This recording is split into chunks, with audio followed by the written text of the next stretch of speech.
I just want to bring greetings from Fort Bragg, North Carolina, and Lieutenant General Charles Cleveland, Commander of United States Army Special Operations Command at Fort Bragg. My name's Tom Meade.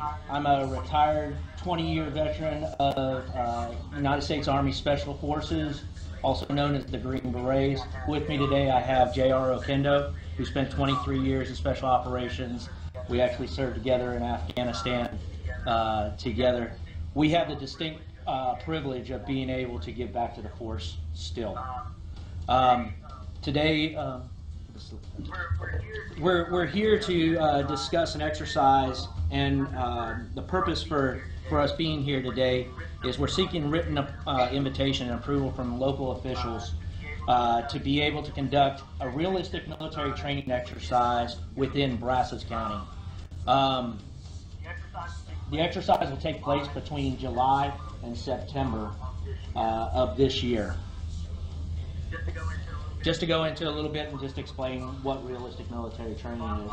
The bottom line is realistic military training is any training that's conducted off of a military installation, such as Fort Hood or Fort Bliss.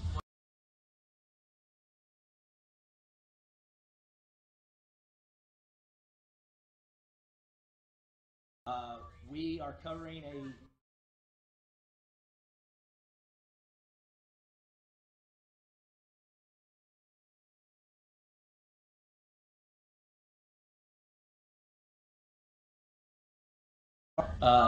other some noise version of the paintballs, and then we will. Texans understand that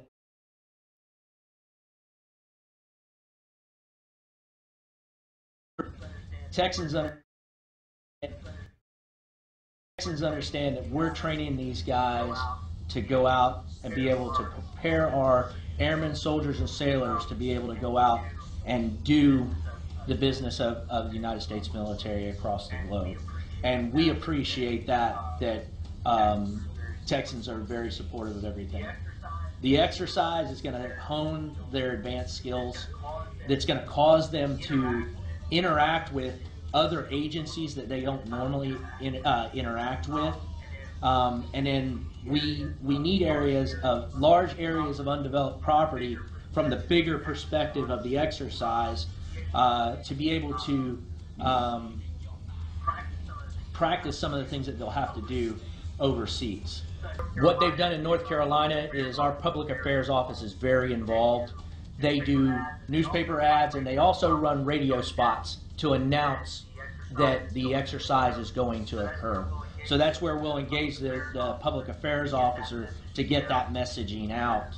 So that's where we'll engage the public affairs officer to get that messaging out. So one of the things that we'll need to identify is the local radio stations to be able to put that ad on there that exercise is going to happen during these dates. At this time, if there's any questions or concerns, I can field some of those.